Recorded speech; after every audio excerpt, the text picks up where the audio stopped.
Welcome back. This is lecture one of week two of this course. The theme of this lecture is the crisis of the later Middle Ages. We'll be talking about some of the particular aspects that can be seen as either themselves crises or contributing to a general crisis, which I'll be talking about shortly as well, and what that term really means. And this really gets into the substance of this section for the course, which is this first part of the course. The title is The Reformation of the Later Middle Ages. And the title for the second lecture of week two, following lecture, is that as well, The Reformation of the Later Ages. Now, if you look at the structure of the syllabus, and the lectures in any case, it's divided into three parts. The Reformation of the Later Middle Ages, and then Luther's Reformation, and the third and last part is patterns of Reformation. Now, I'll be addressing each of those as a whole too in preparing for the final exam. But the Reformation of the later Middle Ages and Luther's Reformation are themselves patterns of the Reformation. I'll be talking about that when we get ready for the final exam a bit more. But that's how the course is structured. This Reformation of the later Middle Ages, Luther's Reformation, development. Other Reformation developments after Luther, in addition to Luther, spreads and develops. What we're looking at. Now, as I tried to last week, especially in the last lecture, after the first lecture last week was an introduction to the course, and then the previous lecture was trying to highlight several of the key structures of medieval Christendom, as well as the concept of Christendom itself, which is important to know to understand how we can discern what is new and different in terms of calls for reformation. And if there are calls for reformation, we'll certainly see that there are. Second lecture for this week. What are they calling to be reformed? What are the aspects that need reformation? How do we approach those and get there? I'll be addressing those as such. So today we start, though, this week with the crisis of the later Middle Ages, and in some ways this crisis just continues until we get to Luther's Reformation. This will be important, too, for answering a question for your first midterm, which is due after this week. So we have these two lectures, then the midterm, and the week, beginning with week 3 and part 2 of the Luther. So that's kind of the structure we're talking about. Again, if you have any questions about that or where this all fits in or where we're going from here, please just let me know. Send me an email and we can talk about it. We can meet, discuss, and go from there. Now, the term crisis, putting that all aside and turning back to what we're doing today, the term crisis is so often overused. We're always seemingly in a state of crisis. We have our freshman crisis, our sophomore crisis, our junior crisis, our senior crisis. Then we go on and we have our midlife crisis, which I've never understood what it was, but we seem to always be in a state of crisis. And so it becomes so overused that we often forget what it really kind of means, and the impact of that term kind of loses out. I don't mean to undermine or belittle anybody's own personal crises, because those are all very real.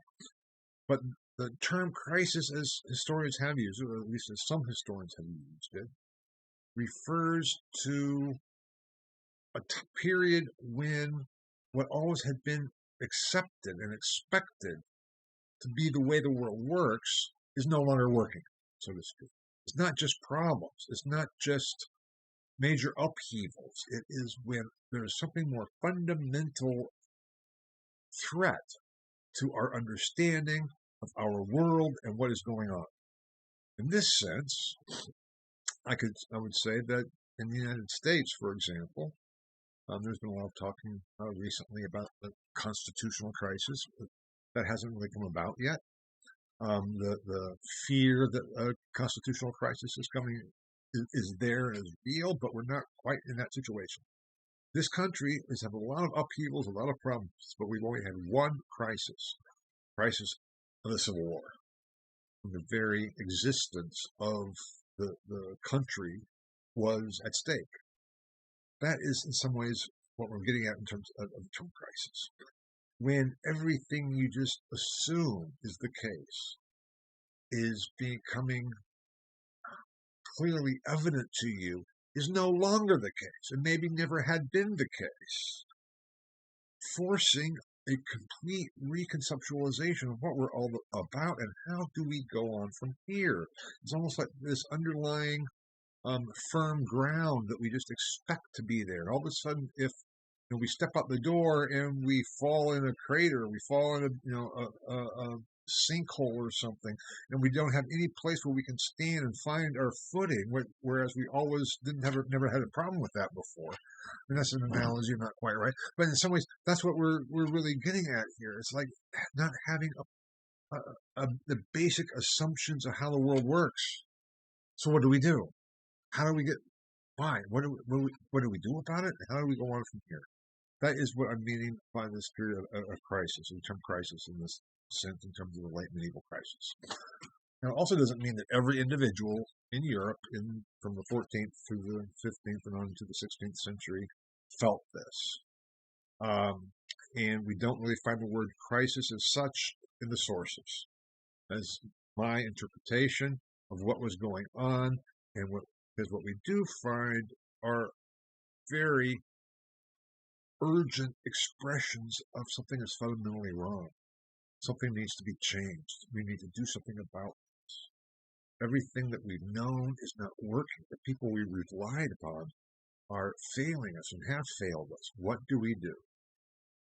Now, there are many aspects of this crisis, and even though this is the title of this particular lecture, it can also certainly apply to the second lecture for this week, Reform and Reformation, because that was in some ways the response to this crisis.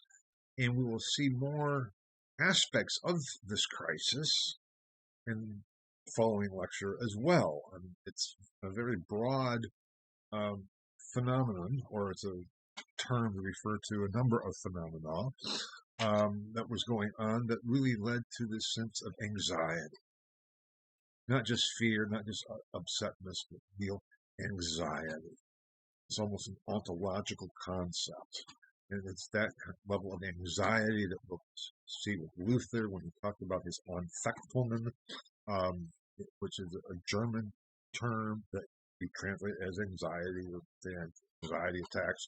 But it's really a sense of, it's not just psychological, it's almost this, my very being is being threatened. How do I handle it? Today we're going to look at 4 aspects that contributed to the crisis, that was part of the onset of this age of crisis. Again, this is not comprehensive. There are others, but these are some of the 4 main ones to allow us to approach this period of the 14th and 15th and on into the 16th century to see it was a period of anxiety, a period of crisis. And why so and how so, we'll get there, basically starting right about now. Now we turn to the first lecture, or the first slide of the lecture, and famine, crisis of the late Middle Ages, and the famine. There we have the Great Northern Famine, 1317, 1322.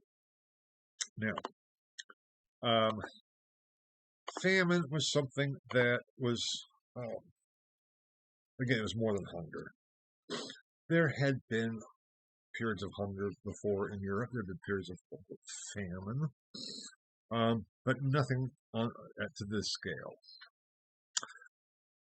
Famine in our modern contemporary world is not something that any of us, I'm going out on a limb and asserting, have never really experienced. We may have experienced hunger. We may still be experiencing hunger. We may experience lack of food. We may have food anxiety and all of that. But famine is what we see on the news. Famine is when people are dying of starvation. that was a type of a famine that hit Northern Europe. So this was not throughout Europe, but in Northern Europe. Beginning, let's see, the beginning is actually about 1315. It goes on, and then by 1322 it's recovered, with the height being 1317 to 1320 or so. Because in Northern Europe, people were dying of starvation. And it was not like anything ever before. It was a new experience. It was not, again, not simply hunger or food shortages. It was famine. How did it happen? How did it come about?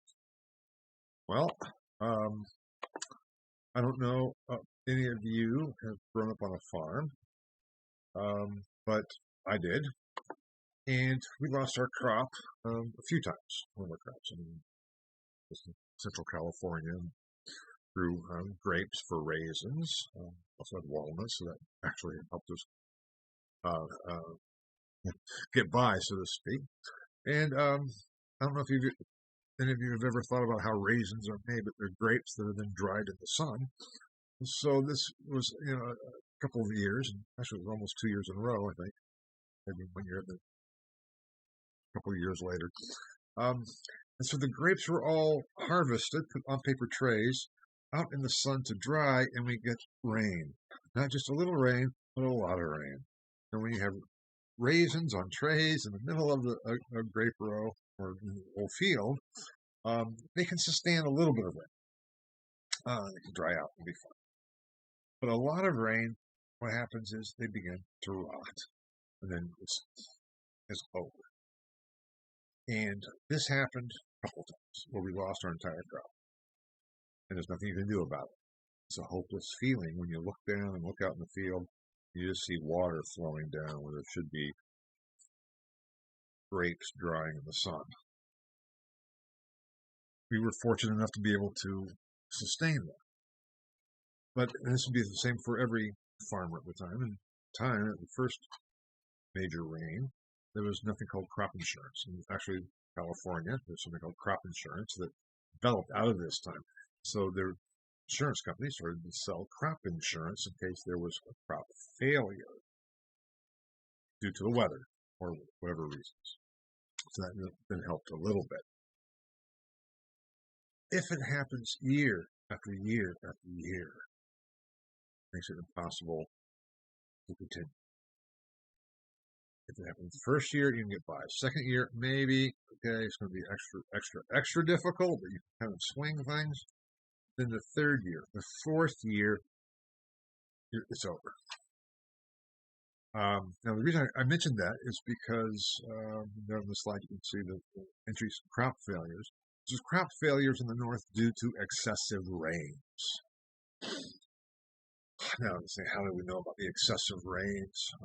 Actually, there's a field of biology, botany, that looks at tree rings and studies the growth of tree rings, because the tree rings are in some ways almost like a fingerprint. You can see periods of significant growth and see periods of less growth. You can see the nutrition records. If you know how to read these things, that's what you can do. And so scholars have put together that there were these excessive rains that destroyed crops. And at the time, this is 14th century, the first couple decades of the 14th century, there's no financial means to sustain peasants, and it affected the nobles too. The nobles had storerooms, and supplies and things elsewhere. But for the vast majority of people, their sustenance was gone over several years in a row. That leads to simply nothing to eat. What do you do about it? How do you survive? This was a sense of a crisis of biblical proportions. Famine. Why is this happening? This is not just a normal period of hunger and of lack. It's not normal crop failure. It's not like, this is a bad year. crop year, and we don't get as much as we're used to, so we have to really kind of cut back, and we're going to be really hungry this coming year. This is like on a magnitude that had not been experienced before, certainly at least not in memory. People are dying of hunger. Now, I have on the slide there too, after the crop failure, cannibalism. Why do I have cannibalism up there? Because that's how bad it got. What do you do? What do you do if you're a parent and you have a couple kids, spouse, and everybody is starving, and your spouse dies from hunger? You know your kids may not survive another day without food. What do you do with your dead spouse? It's a horrific situation to be in. And I don't think any of us can really even imagine what we might do in such a situation, because it still would be too abstract. You can imagine the situation, it would be too abstract. But the problem is, when you're faced with it, you allow your children to starve in front of you when it could be prevented if you eat your dead spouse. This is not an issue that in Northern Europe at this time there was, oh, yummy, mommy tastes good, just like chicken. That's not what was going on at all. Nor was it a ritual cannibalism, which is another issue. I can talk about that. This is really an issue of survival. Some of you, maybe most of you, have heard of the Donner Party. That was, but this is going over the mountains of California. It was the same type of a thing. For survival, they were stuck in the snow, didn't have any food. There was cannibalism there. That is the level that we're talking. A horrific experience to have to go through. Again, and the question was, why? Why are we suffering this? There's no real good answer for it.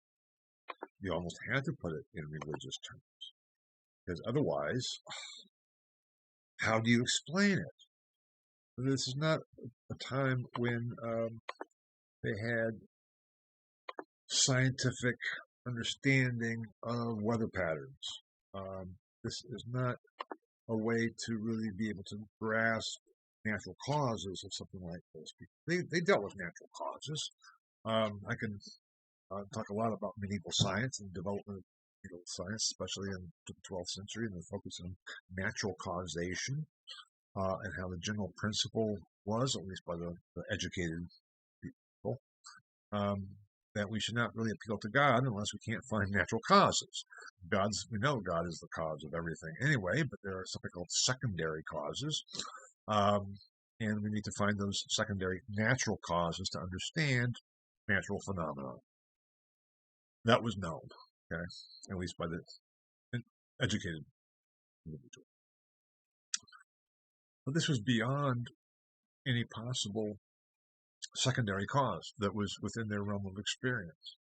How could this be? Now,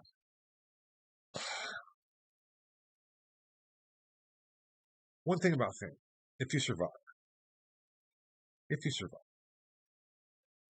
can recover fairly well.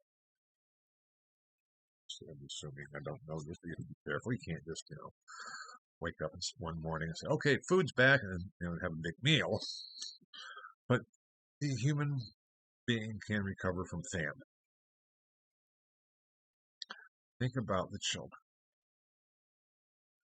If you were, say, 3 years old in 1317, by 1321, you'd be 7. You'd have experienced 4 years of famine. If you were lucky enough to survive, by whatever means, just think, though, with what that level of malnutrition would do to child development. It affected an entire generation of children who survived. Even if you were 7 or 8, by the time you're 12, 13, 14, okay, it's over.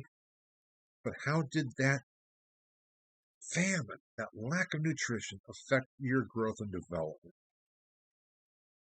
Now, we have no real means of discerning that, of being able to go back and find evidence that might reveal to us how many children in 1315, let's say, survived by 1322 based on but yet we're malnutrition. So this is certainly speculation, kind of filling in of what must have been the case. That you had been weakened both mentally and physically. Once it's over, it's over. Sigh of relief, Thanksgiving, we go on till a second major catastrophe hit Europe. And that brings us to the next slide and the plague. Plague, or the Black Death. Slide here says 1347 to 1350. About it more. That explained that a bit more. It's one or the other. It's not the Black Plague. Any of you refer to it as the Black Plague, I'll almost make the kind of the tongue-in-cheek joke of if on your exam you refer to it as the Black Plague, you will fail immediately, automatically. That's not quite the case. But the Black Death was the plague. It was called plague at the time, pestis. It was called the Black Death because often the people who ended up dying, there was a discoloration of their skin. We'll back to that in a moment too. So it had this appearance of being black. Just to give the overview of the impact of this, it's been estimated by scholars that between 1347 and 1350, approximately a third, as a minimum, approximately a minimum of a third of the population in Europe, not just in the north, throughout Europe, died. It's like saying, okay, there are 35 people registered for this course or so. Like after tomorrow or next week, the midterm, only at the very most, 20 of you are left. Not because you have withdrawn or just blowing things off, but because you had died. That's more dramatic when we're sitting in a classroom thinking of it in those terms. Think of what the impact would be on Indianapolis. A third of the population died. And in some places, it was estimated, and this is an aggregate, that in some places it was much higher. In the city of Florence, in Italy, it's been estimated that the death rate from the plague was as high as maybe 80%. That's huge. That is absolutely huge. So what was this plague? How did it start? How did it spread? What did people do about it? And there was 3 types of plague that scholars have determined hit Europe. And these are, again, are based of what epidemiologists and medical historians have put together. It's not since the time. At the time, they knew it was a plague. They knew it was deadly, but they didn't know all the distinctions of the different types of plague. There were 3 types of plague. The bubonic plague, which is probably the most well-known, and it's called the bubonic plague because it made its appearance with buboes, or big glandular growths, because the bubonic plague affected the lymphatic system. And so there would be these huge blisters popping up in the lymph nodes and the lymph glands. And then they would break, and then they would become discolored. And from bubonic plague, it would take a couple of days or so to die, 2 or 3 or 4 days, and you'd be dead. Another form is septicemic plague. Oh, so sorry, I have pneumonic there first. Pneumonic plague. Pneumonic plague affected the lungs. That you'd be dead within a few hours. Septicemic plague affected the blood. There too, there was discoloration of the skin. There's infected blood all over. There was this darkened view of it. That too would take only a few hours to a day to kill you. So in one way, if you're going to get the plague, you might hope to have the bubonic plague to try to, last another day or two. On the other hand, you might want the pneumonic just simply so you go as quickly as possible and get it over with. So these three strains of plague, which again was just called pestis at the time in Latin, were all together. And we don't really know how many people died of which type of those types of things. We don't even know this high death rate that we have to extrapolate from the literary sources describing what was going on. So it's not scientific figures. You can't go back and count the population of every city in Europe and look at the death certificates and then calculate the death rate. Those types of records did not exist at all. What we have are letters, diaries, accounts, literary accounts of the level of death. And we have to try to reconstruct approximations of what the death rate might have been. Certainly, without question, we can say it was huge. We can't say, though, that the entire death rate stemmed from the plague, the number of deaths. I'll tell you why. Because they knew pretty well, and this gets into the infection and spread, they knew pretty quickly, people at the time, that it was infectious. That if you were near someone who had the plague, you were very likely to get it. They didn't know the whole issue of viruses and how they spread and those things, but they knew that there was an infection. And so, what do you do if someone in your household dies? It's from the plague. It's kind of scary. Do you take them out and bury them?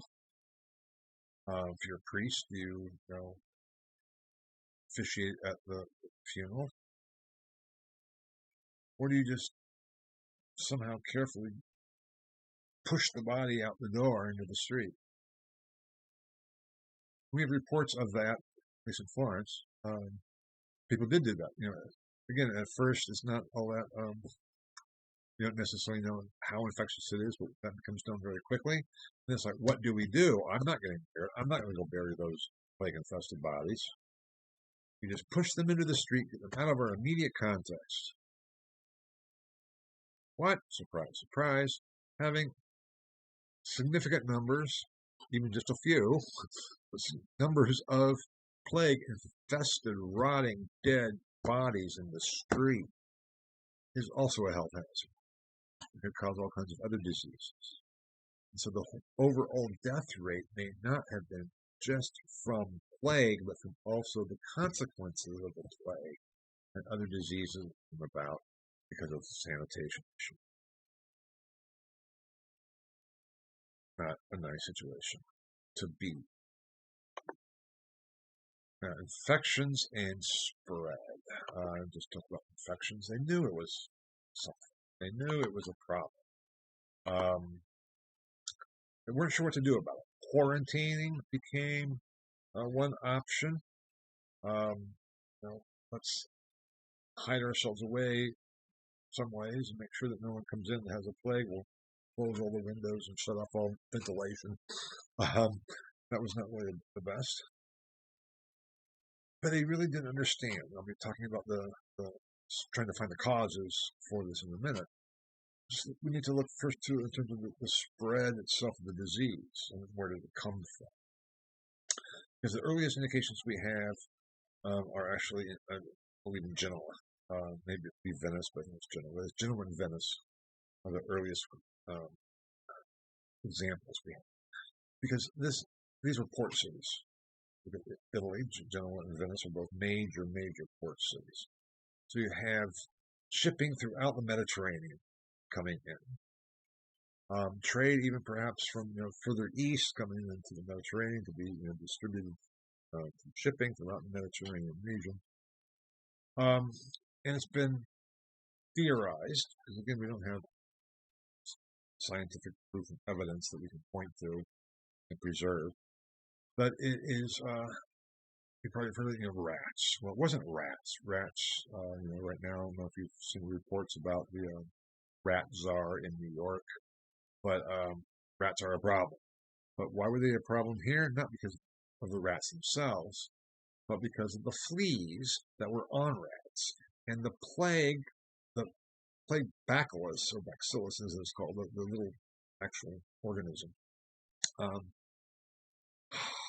is carried in the saliva of fleas chewing on rats. It's almost their regurgitations, the fleas' regurgitation. So they sitting there, little flea on the rat. I've had enough. And that was what that regurgitation of the flea and the rat was what spread and caused or brought with. I don't know enough about it to know what's the actual origin of the pestis, or the plague bacillus, but it's there. That's how it was spread. We see it in these port cities. 1347.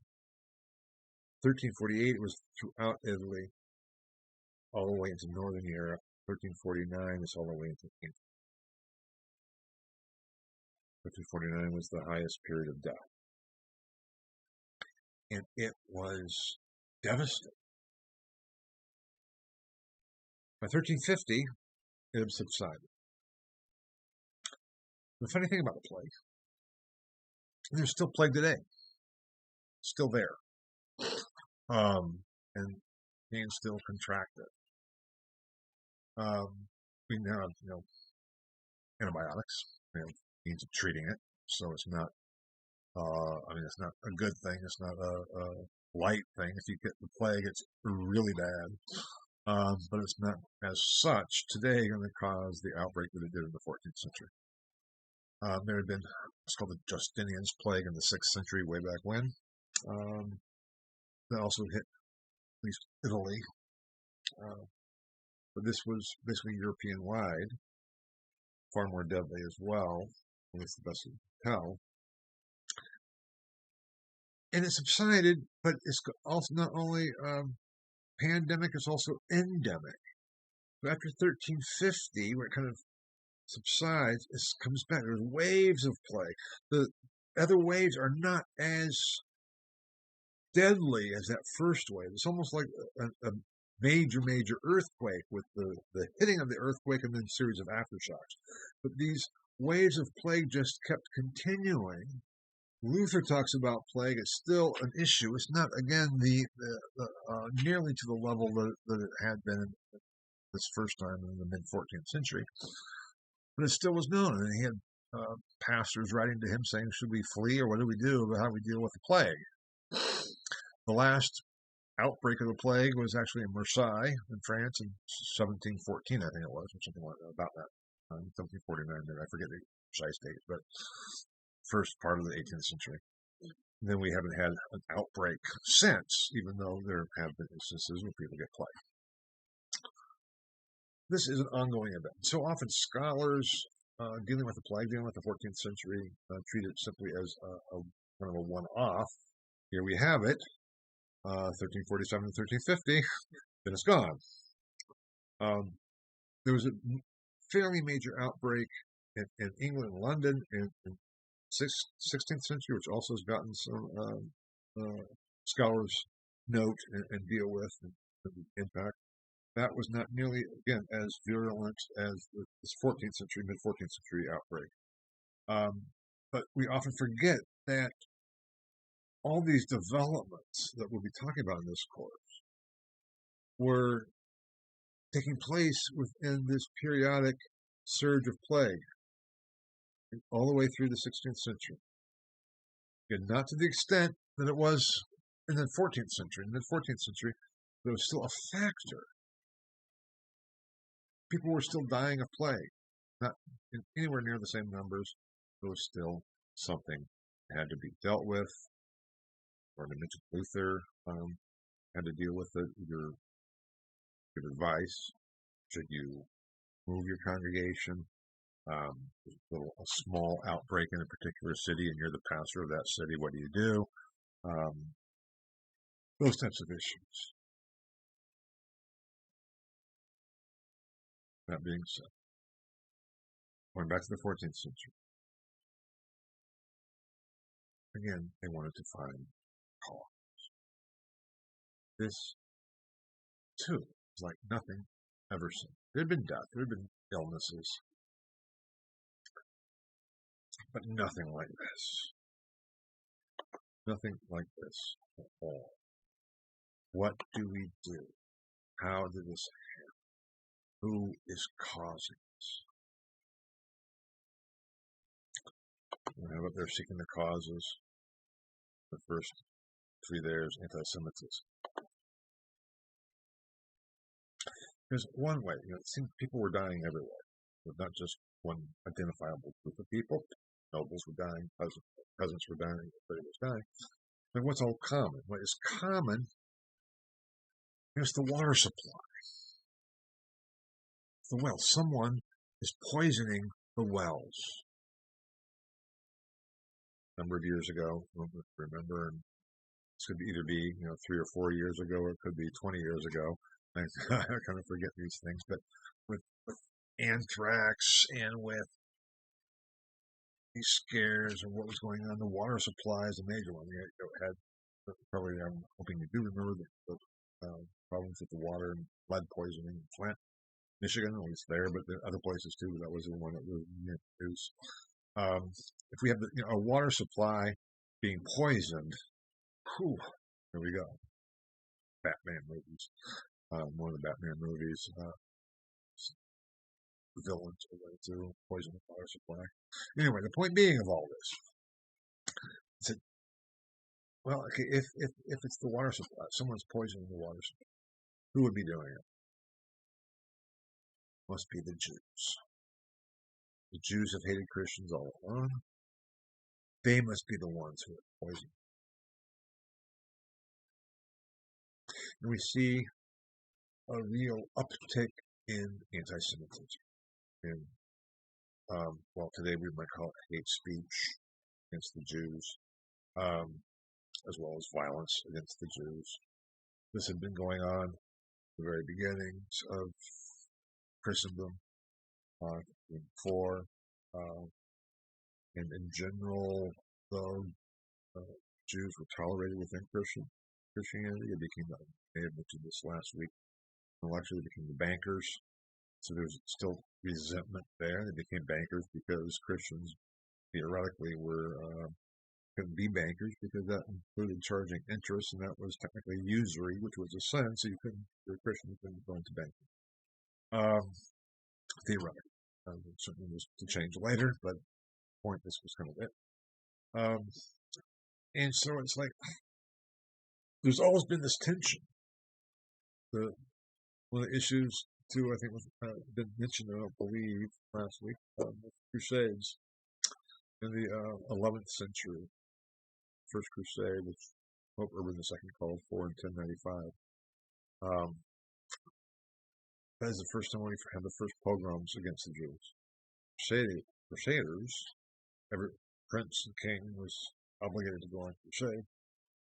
They're going to the Holy Land. Started saying, why are we going all the way to the Holy Land, Jerusalem? But there are infidels, Jews, right here. Since the first ghettos were established in Europe, the Knights, first pogroms were happening. So that was a way. But then the whole issue with Jews is they usually had the support of the papacy and institutional church. It was more of this popular feeling, something they were supported. The Pope needed bankers. Bishops and archbishops needed bankers. They supported Jews. And so these outbreaks of periods of anti-Semitism and violence There was a great book that was written a few years ago about the ritual violence of the Jews. Almost became ritualized because every year is Easter, and every year there's this, reimagining the Passion, and that brings up, that's a whole nother topic, a fantastic topic to go into, especially with Luther's anti-Semitic writings, which seem to be, but that's gets into a whole other issue. I can point to Michael Obermann's book, The Roots of Anti-Semitism, interested in other references. But that was then, in this larger context of, again, just like kind of the plague, waves of anti-Semitism. This certainly was the catalyst for a major uptick in anti-Semitism in terms of claiming that the Jews were responsible for poisoning the water. Problem, though, was Jews were dying too, seemingly about the same rate as Christians. But that doesn't really work. What else could be the cause? Well, it's not the Jews. This must be divine. Where do we find plagues? We find plagues in the Bible, Book of Exodus. Let my people go. No. Okay. Here come the locusts. No. Okay, I'll let you people go. Great. Here we go. No, I changed my mind. Here come the frogs. And on it goes for him. This was an event of biblical proportions. What do? We are stuck in Egypt, stuck in this period, and it must be because of our own fault. Because we're not in captivity right now. We're not in slavery. Christendom isn't. I mean, it must be enslaved to sin. Why are we enslaved to sin? Because our priests are not doing it. This led to anti-clericalism. The Semitism and clericalism and the flagellants. Anti-clericalism means being against the clergy, attacks on the clergy. Not mean being against Christianity. So this is an important point to realize. Because just because someone is criticizing the clergy does not mean they're against Christianity. It just means they're criticizing the clergy. And there have also been waves of anti-clericalism, at least beginning in the 12th century, the poverty movement, as it was called, which we'll come back to maybe a little bit next lecture.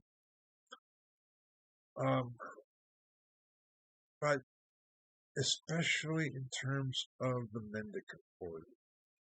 Remember back, I talked about the mendicants in the previous lecture and how they came into a town and established their monasteries, cloisters, town, established their churches, and they were also to be ministering to the people. And one of the major sacraments was confession. What is confession? You go to confession. Bless me, Father, for I have sinned. What is your sin, my child? How long has it been since my last confession? What is your sin, my child? What is your sin? And then your a penance is proposed, because there is three aspects to the sacrament of confession. There's the oral confession, or confessio oris. There is the being truly sorry for it, contrition. You can't just go and confess because you're afraid of hell. There's the being truly sorry for this, or contritio cordis, so confessio oris, contritio cordis. And then there was the satisfaction with words, or satisfactio operis. You're given a penalty. You have to meet that penalty. If you don't, then you're not fully absolved. We have to keep in mind, too, and this will be very important, obviously, when we get to Luther and the issue of indulgences. That's a whole other development. But this system was there, and was what it was all based on. If you do not fulfill your imposed penance, you're going to have to do so in purgatory.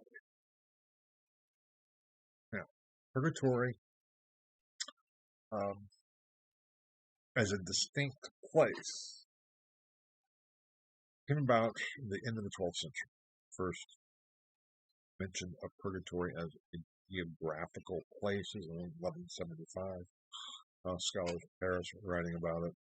There had been purgation all along, and that goes back all the way back to the biblical writings, the terrors, those things. Purgation is, but purgatory. The thought and the whole development was this, and this attempt to religionize society, this pastoral endeavor to teach Christians how to be Christians. Does everybody have to be perfect? I'll talk more about that further lectures too, because that was an issue dealt with all the way back in the 4th and early 5th century. Augustine and Pelagius. The idea was like, no, there are very few people who are perfect. So, if you're not really good enough to get to heaven, not perfect enough to get into heaven after you die, that means you go to hell. It isn't what I see. And how many people are really so bad that they should just go directly to hell, do not pass go, do not collect $200? There are a few. If you think about it, even today, people we know.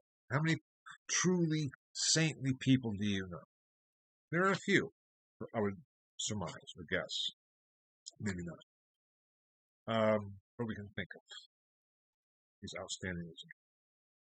How many thoroughly evil people?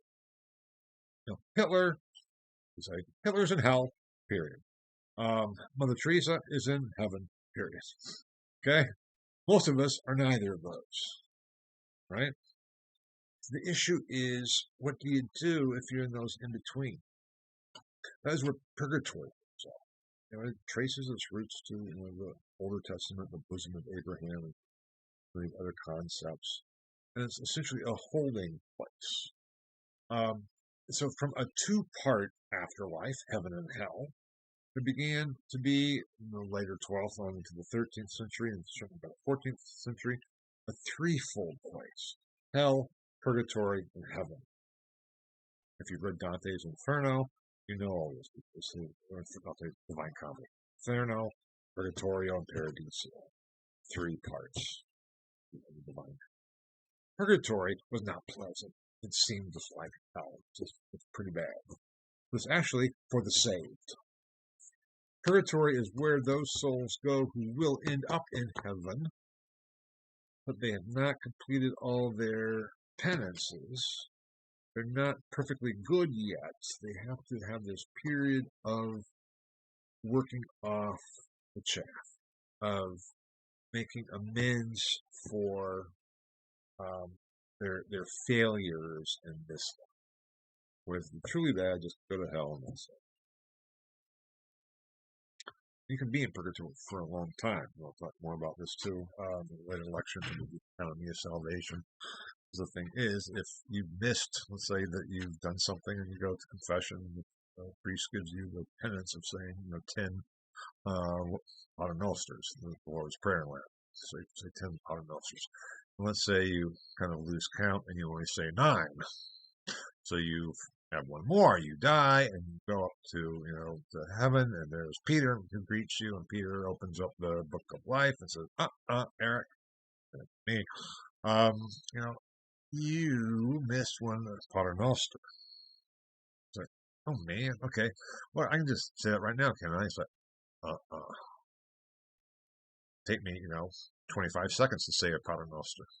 No, That's going to end up being 5,000 years in purgatory. What? Time in purgatory became quantified. We'll be talking more about that again to get further with indulgences and everything else. That was the point here in terms of dealing with the plague, going all the way back. If our sins are not being forgiven, are not being absolved because of our sins, maybe it's not because I forgot. maybe the priest, and this is where the anti-clericalism comes up, the priest said, okay, let's say I stole something from my neighbor. I snuck into his house and stole, some flour. Gave me, I had to say, 20 Paternosters, 20 Hail Marys, and that would be good to go. And what if I had done all of those? But if the priest should have given me 50 Hail Marys and 50 Paternosters, the penance imposed is insufficient to take care of the crime committed, so to speak. I mean, the punishment is the satisfaction has to be equal to the crime committed and confessed, so to speak. But if it's not, you still have a deficit. And the idea was that we have so much deficit. This brings us back to this conflict between the mendicants and the secular clergy, the regular parish clergy. I talked about or pointed to. Because if you're trying to get people to come into your church, also there is a financial aspect. Okay? If you're too harsh, they're not going to want to come. The idea was that the mendicants, or the secular clergy, the parish clergy, felt that the mendicants were being too lax. And the mendicants, though, were educated, far more educated than the parish clergy at this time. They were like, no, we know what we're doing. But the sentiment became one of our priests, whether they're mendicants or the parish clergy. They are not doing their jobs because they're imposing penances that are not worthy of the crime we're committed, of the sins that were committed. So even when we fulfill all the penance imposed on us, there's still a gap. There's still sin that is not being absolved. And this then is God's punishment. The damn priests. It's their fault. That is anti-clericalism. Now, there's also a form, and when I was a graduate student, we had a major international conference on anti-clericalism. And one form is clerical anti-clericalism, when you have segments of the clergy being very critical and attacking other parts of the clergy, other groups within the clergy, and that was very much at play too in the later Middle Ages. But this idea of the clergy failing us. Now, we have some of that, certainly. There's a lot of anti-clericalism still around today, and especially with the whole issue with pedophilia and the Catholic priests and things. It's outrage. It's betrayal.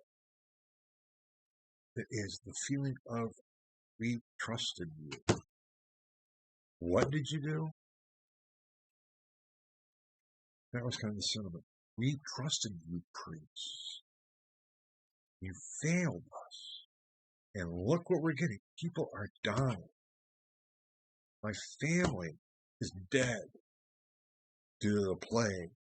It could have been avoided if you had only done your damn job. That was the sentiment. Now, that attitude of anti-clericalism is just going to kind of continue, even though it kind of simmers down again after the plague subsides. But there's this underlying, we can't trust the clergy anymore. That is kind of there. But it also led to another development.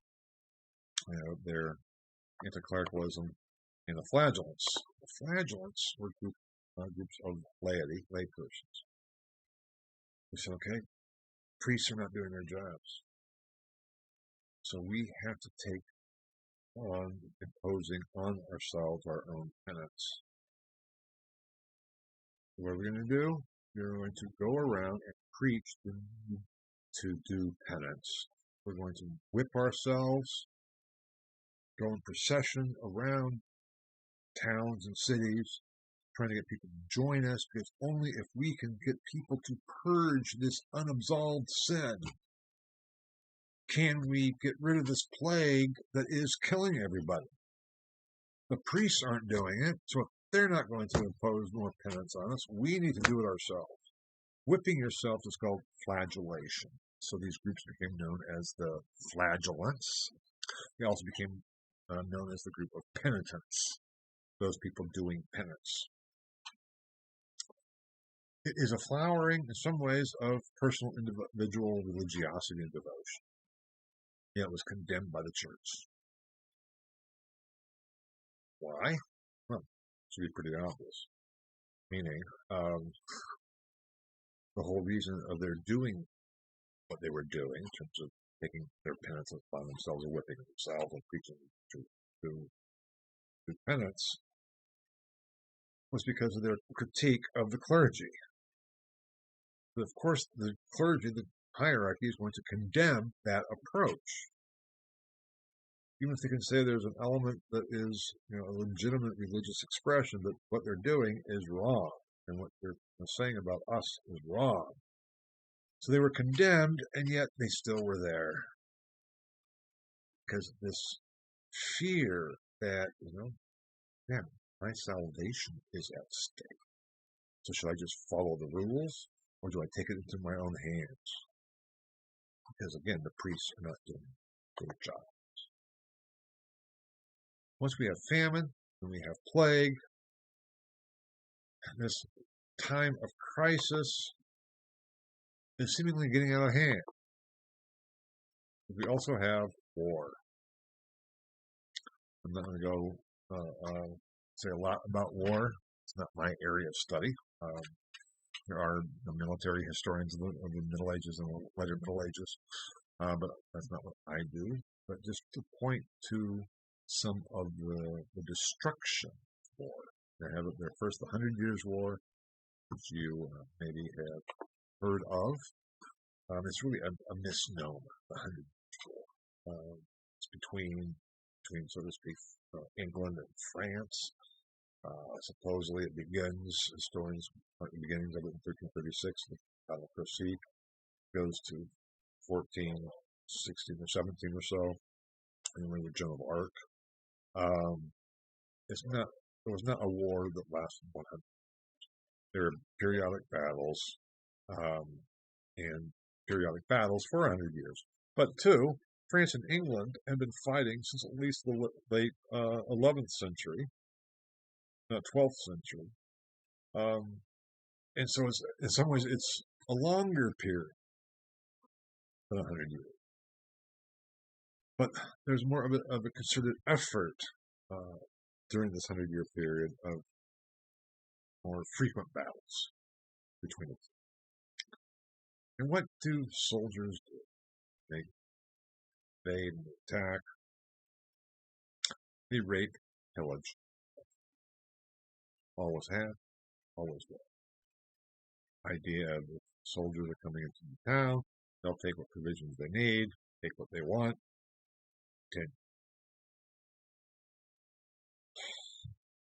It's not a pleasant issue.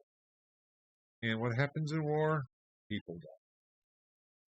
That was just one aspect of war. The Crusades. I already just mentioned the Crusades, going back to the West's desire to help Emperor Byzantium, the threat of Islam. The First Crusade was very successful. It captured Jerusalem, established the Latin Kingdom of Jerusalem, and it was pretty gruesome. I have eyewitness accounts of people who were there. I also mentioned the first pogroms, and there was a huge spike in anti-Semitism took place with the First Crusade. But the Crusades were less successful after that first one. In some ways, pretty much of a debacle. And the whole crusading spirit waned very much, but there still were calls for crusades. It's holy war. Now, going back to First Crusade, and you'll see the relevance of this in a moment. I hope it's. Pope Urban II thought, what can we do? Our Christian nobles are fighting each other all over the place. We need to and I'll stop that because it's not good Christian practice to sit and go to war with your brother, literally and figuratively, here. And it's just at this time too that the threat of Islam was impinging upon Constantinople, and Jerusalem had already been overrun. And so it's like, what do we do? Let's go help out Emperor Constantinople and let's retake Jerusalem. Let's focus all this energy, Christian forces, against the common enemy, the infidel, Islam, the Turk, as it became generally. And Urban in 1095 gave this very famous speech at Kreml, calling for a crusade and making it incumbent upon every Christian prince to go on crusade.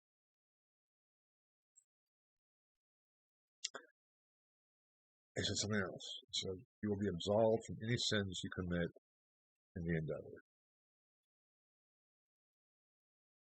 The penance for what sins you might end up committing would be actually having to go. Because when you think about it, think of the logistical problem.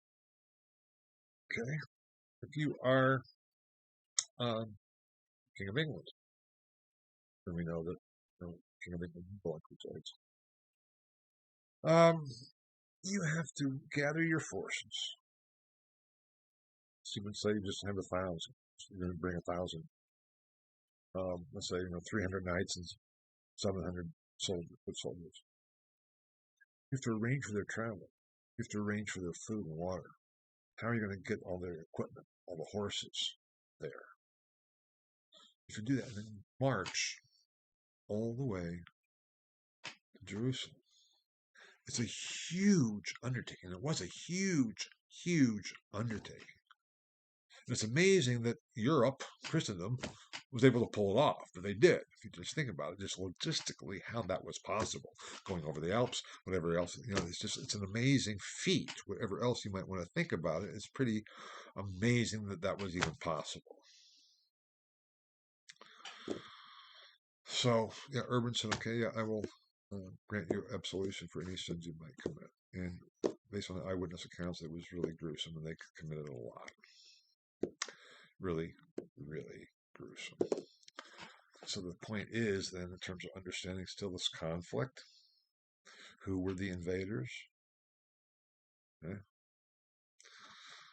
That's the meta story. Anyway, now, after that success with the First Crusade, especially after the kind of failure of the Second, the motivation to go on crusade is waning. So pretty soon, princes and kings and stuff said, I don't want to go on crusade. Now, Pope, is there any way I can get out of this? Pope said, well, tell you what, if you provide the financing for someone to go in your place, basically, if you pay for somebody to go in your place,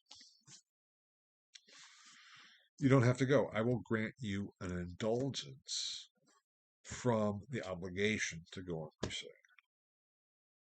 That's what kind of the basis of indulgence, the origins of indulgences. We still use that word that way. I've been very indulgent with my kids. I let them get away with all kinds of things. That type of an approach. And what this indulgence was for, the obligation to go on crusade.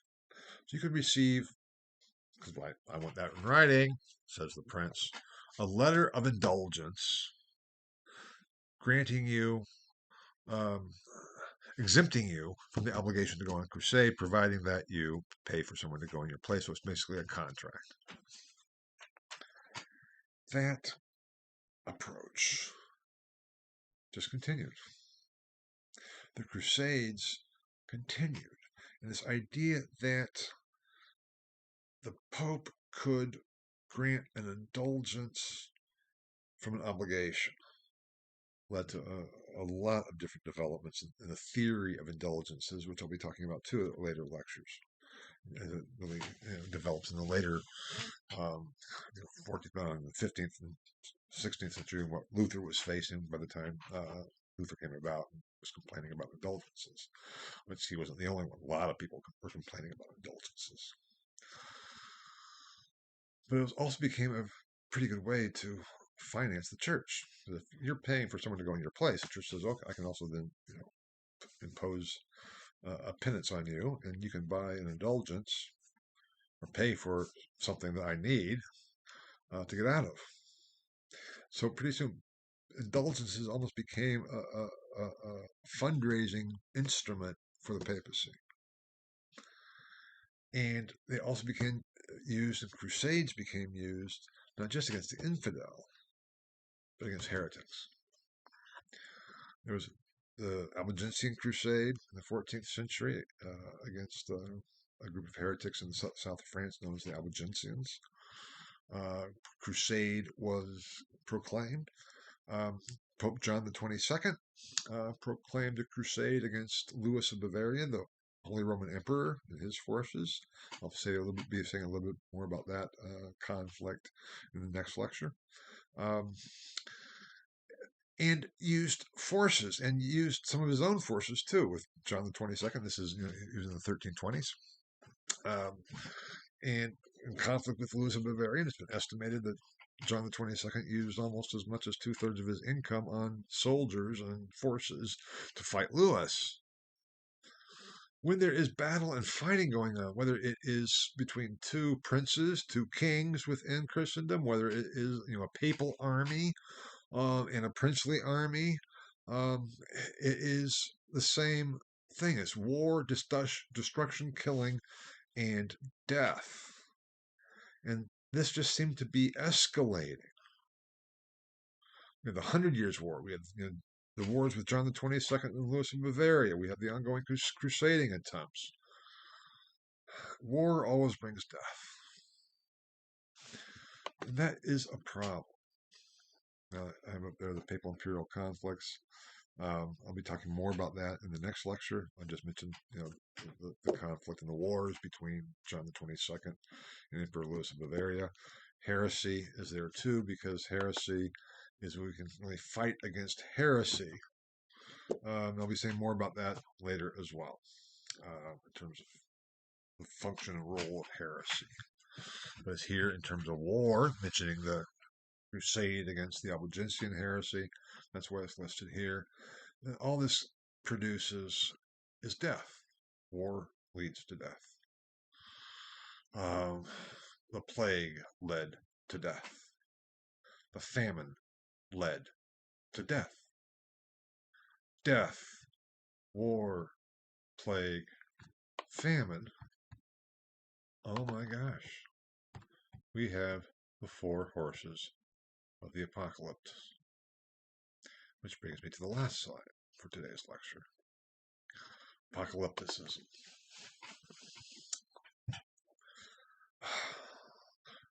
Apocalypticism, commonly, the common use of the term, is really not correct. The term apocalypse simply means revelation. The last book in the Christian scriptures is in English, has the title of Revelations or the Apocalypse. It usually, in popular mentality, apocalypse means the end of the world. The end of the world, technically, in theological terms, is eschatology, the eschaton. The eschaton is the last age. The eschatology is the last thing, which is Greek. Eschatology is the theological doctrine of what's going to happen at the end of the world, the last ages. Every Christian theologian has to have an eschatology because it's part of the scriptural tradition that the world will come to an end, except the world in heaven, the world without end. Amen. That is the heavenly world, not this world. Christ comes back to judge the living and the dead. We have that wonderful figure of the Antichrist and the horror of Babylon when all of that would take place and Satan will be loosed. And it gets very complex and very messed up. I'm not trying to undermine the significance of that if that's something that you believe. I'm just saying it does get to be very complex, and there's theologically there has been for all along various um, interpretations of what that all means and symbolizes and what its references. And, people have been proclaiming the end of the world, ever since actually the days of Jesus, when Jesus himself says, some of you will not taste death until my return. Well, obviously, that didn't happen. Um, and every time that people have, proclaimed the end of the world and the second coming of Jesus, it hasn't happened yet. I'm not saying that it's not going to happen at some point. I'm just saying that it hasn't happened yet. But that is part of the Christian theological tradition, and Christian theologians have to deal with it. Apocalypse is just revelation. But often what is revealed is the last things and the last days. And so we can see this, it's an apocalyptic eschatology, is really the best way to put it. But that gets then shortened to simply apocalypticism. And those you may see is a minor issue, but I think being precise in our terms and what the terms signify and what they mean is very, very important. And it's very important for this course in terms of talking about the Reformation. What is it? And what difference are there between different types of Reformation, and on and on and on. So I'm very keen to words, what they signify, what they mean in a general sense, what they signify, how are they being used. And so we need to be precise. So with that kind of explanation of being precise for the term apocalyptic, or apocalypticism and apocalypse, I say, okay, I'm just going to use then apocalypticism for last days. I'm not going to be going into the theology of the eschatology in the 14th century. Very fascinating stuff. And actually, commentaries on the apocalypse become very prevalent beginning in the later 14th century on in the 15th century, but that is in the broader context too. And I probably won't address that too much, but just kind of an interesting note. If anybody ever wanted to do a dissertation on apocalyptic commentaries in the later Middle Ages, it would be absolutely fantastic because very little has been done on it. And I can rattle off a number of apocalypse commentaries that have never really been studied. Anyway, that being said, it began with the famine. Remember, I talked with about the famine in terms of the cause and the seeking of the cause and not understanding.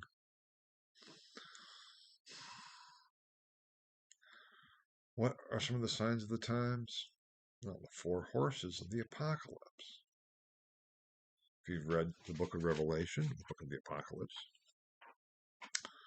what are they? Famine, plague, war, and death. And all of a sudden, Christendom, I'm not saying everybody within Christendom, but a general sense of, oh my God, these are the signs of the times. The riders of the apocalypse have been unleashed. We are at the end of the world. Jesus is coming back. We should be prepared. What would you do if you believed, I mean, really believed, that the world would end in the next 3 weeks? Well, I'm assuming most of you, one thing, would say, I'm not going to worry about the midterms or the final for this course. Why should I? SAC will be gone too, probably, somewhere, sure. Or we won't be in any state to grade our midterms, and it won't matter anyway. So forget that. But how would you live? How would you go forward with that absolutely confirmed belief? I mean, most of us would probably doubt it. We might be afraid. We might think, oh my God, I'm really afraid. But to really believe it, would you try to convince people you knew, loved, and care about that was actually the condition, the state we're in? And that we have very little time to kind of get ourselves in proper order and straight and put our affairs together? It changes how you view things. That sense of urgency. And that sense of urgency and this apocalyptic sense of expecting the end of the world to come almost any time began to be an increasing sentiment implicitly and also very much explicitly within Christendom during the course of the 14th and on to the 15th and on to the 16th century. My advisor, my doctoral advisor, Heiko Obermann, I'm not going to say a lot about his book on Luther, which is a masterpiece. I mean, it was awarded in Germany the Historisches Sachbuch Prize for the best historical work published in German for the decade 1975 to 1985. Anyway, that's a whole other issue. He referred to Luther as the apocalyptic prophet. He was calling for reformation based on this feeling and sense of the world is at end. You can see that in his writings. I talk about it in my Luther book that is posted if you're interested. Luther felt he was in the last days. For Luther, he still continued to do what he did. And I think that's one response. If you even believe thoroughly, convincingly, that the world is going to end within the next 3 weeks, you might just do exactly what you've been doing. You might say, okay, I'm not going to have to worry about the midterms and finals, but I'm going to continue with this course. I'm going to continue, doing what I do, because what is most precious in life? How we are living it day in and day out. The people we associate with day in and day out. And with Luther, he continued his responsibilities even as he believed that the end of the world was at hand. Not in any particular day, not in any really particular time frame, but it was coming. It was coming. And that attitude began to be very prevalent, as I just said, and wider spread as a result of this late medieval crisis, as a result of the famine, the plague, war, and all the death. How does it affect one? And what to do about it? Set your house in order. We need a thorough reformation in head and members. That became the slogan almost from the later to mid to later 14th century and thereon. We will see some of the impact of that beginning in the next lecture and after the midterm as it is transformed with Luther to a whole nother program. That's where we're starting with. Christendom in crisis. And we can almost say in an apocalyptic crisis of the end is near and what effect that has on our mentality, on how we view the world, on how we view what we should do from this point forward. Thank you very much.